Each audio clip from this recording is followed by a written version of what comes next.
आज दो बार राहुल गांधी ने पेपर लीक का हल्ला मचाया। अखिलेश यादव ने भी पेपर लीक का दावा किया। राहुल और अखिलेश के समर्थक भी बार बार पेपर लीक की बातें कर रहे हैं। किसी को इससे मतलब नहीं। आखिर पेपर लीक का सच है क्या? जो लोग पेपर लीक की अफवाह उड़ा रहे हैं उन पर यूपी पुलिस की नजर है।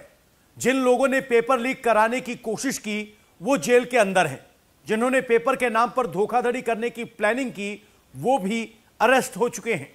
पेपर लीक के नाम पर यूपी में क्या करने की साजिश? क्या अब एक्शन होगा? पूरी डिटेल रिपोर्ट देखिए आप। यूपी में पेपर लीक का सच क्या है? क्या पुलिस परीक्षा का पर्चा लीक हुआ?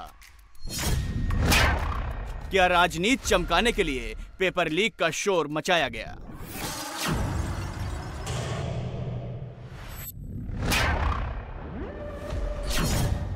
यूपी में 2 दिन 17 और 18 फरवरी को छात्रों का रेला दिखाई दिया। करीब 50 लाख स्टूडेंट पुलिस की सरकारी नौकरी के लिए परीक्षा देने पहुंचे। यूपी के अलावा बिहार, पश्चिम बंगाल, उत्तराखंड, झारखंड, महाराष्ट्र, राजस्थान, मध्य प्रदेश, हरियाणा, पंजाब और दिल्ली से लाखों स्टूडेंट और हजारों पेरेंट्स यूपी आए, क्योंकि यूपी में योगी रोजगार दे रहे हैं, सरकारी नौकरी में भर्ती कर रहे हैं।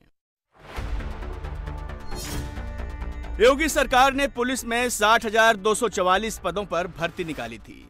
करीब 8 से 10 प्रदेशों के 48 लाख से ज्यादा स्टूडेंट ने अप्लाई किया था। 17-18 फरवरी को 4 पालियों में परीक्षा आयोजित की गई। एडमिट कार्ड और 2 पेन भी ले जा सकते हैं अंदर। लेकिन इस सब के बीच यूपी में 48 घंटे में एक बहुत बड़ी साजिश को अंजाम देने की कोशिश की गई।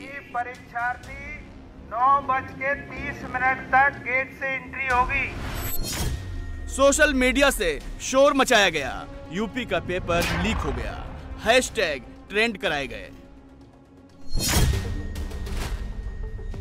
भ्रम फैलाने की कोशिश की गई। सोचिए, अगर ये 50 लाख छात्रों की भीड़ अफवाहों पर यकीन कर लेती, अगर भीड़ बेकाबू हो जाती, अगर पेपर लीक के नाम पर विरोध शुरू हो जाता, तो यूपी में क्या हो सकता है? इसका एहसास योगी को था, यूपी पुलिस को था। इसलिए यूपी पुलिस के सबसे टॉप अफसर डीजीपी प्रशांत कुमार ग्राउंड पर थे। 2385 सेंटर में 60,244 पुलिसकर्मी तैनात थे। हाईटेक डिवाइस से मॉनिटरिंग हो रही थी। लेकिन शायद ये सब अखिलेश को नहीं दिखा। अखिलेश ने रोजगार की बात छिपाई और बेरोजगारी पर राजनीति चमकाने के लिए भीड़ की तस्वीरें दिखानी शुरू की। लगभग 60 लाख नौजवानों ने परीक्षा लिखी है और जो खबरें मिल रही हैं और जो सुनने को आ रहा है सोशल मीडिया और अखबारों के माध्यम से, जो चर्चा में है कि पेपर लीक हुआ है।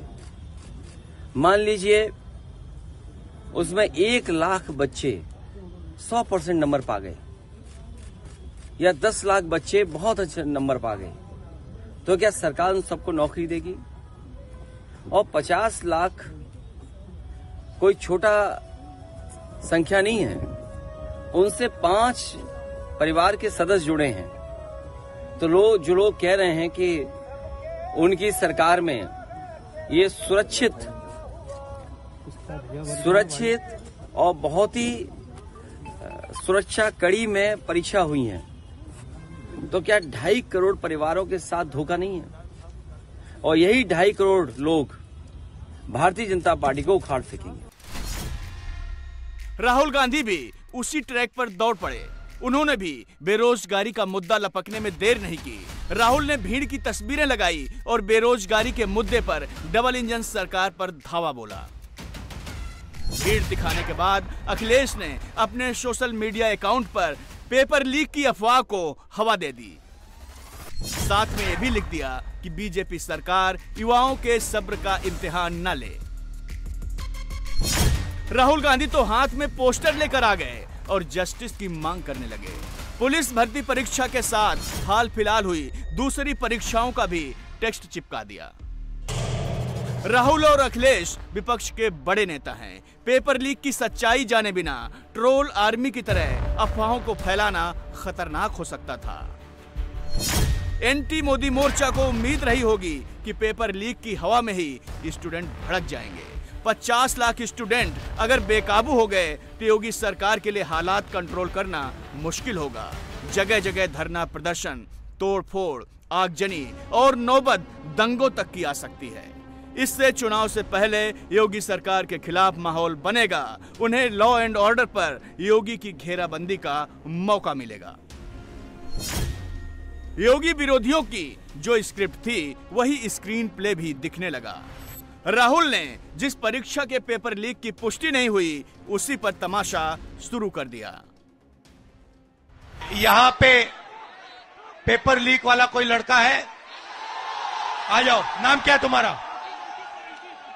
अंकित। पूरा नाम क्या है? आ जाओ ऊपर।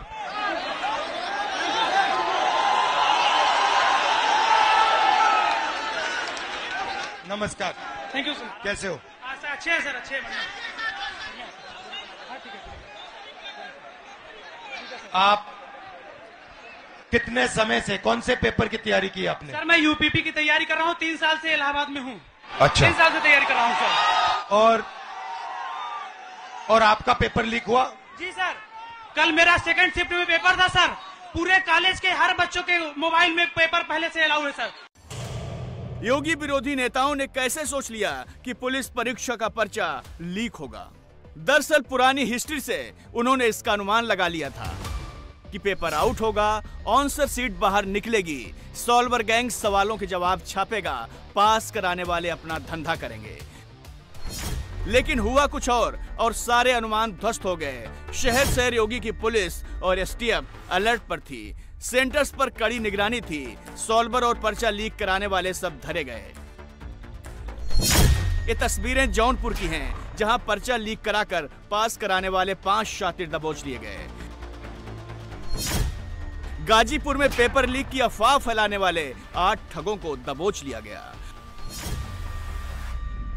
बुलंदशहर में फर्जी आंसर शीट को सच्ची बताकर भोले भाले स्टूडेंट को ठगने वाले 2 आरोपियों को जब पुलिस ने दबोचा तो उनके पास से 68,000 कैश भी मिला। बलिया, कैराना, कासगंज और चित्रकूट में मुन्ना भाइयों को सेंटर में ही दबोच लिया गया। अखिलेश और राहुल के अनुमान गलत साबित हो गए और योगी फिर चैंपियन बनकर सामने आ गए। नया उत्तर प्रदेश उत्तम प्रदेश से अब उद्यम प्रदेश बनकर भारत के ग्रोथ इंजन के रूप में विकसित भारत के संकल्प में एक विकसित उत्तर प्रदेश बनने की ओर अग्रसर है। पहली ग्राउंड ब्रेकिंग सेरेमनी 61,000 करोड़ के निवेश प्रस्तावों का क्रियान्वयन कराने वाला उत्तर प्रदेश आज जीबीसी 4 में 10 लाख करोड़ रुपए से अधिक के निवेश प्रस्तावों का ग्राउंड ब्रेकिंग कर रहा है। यह ट्रांसफॉर्मेशन, यह बदलाव, यह स्पीड आपके विकसित भारत के इस विकसित उत्तर प्रदेश की नई पहचान है। आपके सहयोग से क्रियान्वित हो रही ये परियोजनाएं न केवल उत्तर प्रदेश बल्कि पूरे देश के विकास में महत्वपूर्ण भूमिका निभाने वाली है। आज के इस जीबीसी 4 में न केवल औद्योगिकीकरण को गति मिलेगी बल्कि प्रदेश के 34 लाख से अधिक युवाओं के लिए नौकरी और रोजगार की अवसर भी प्रदान करने का एक अद्भुत क्षण होगा।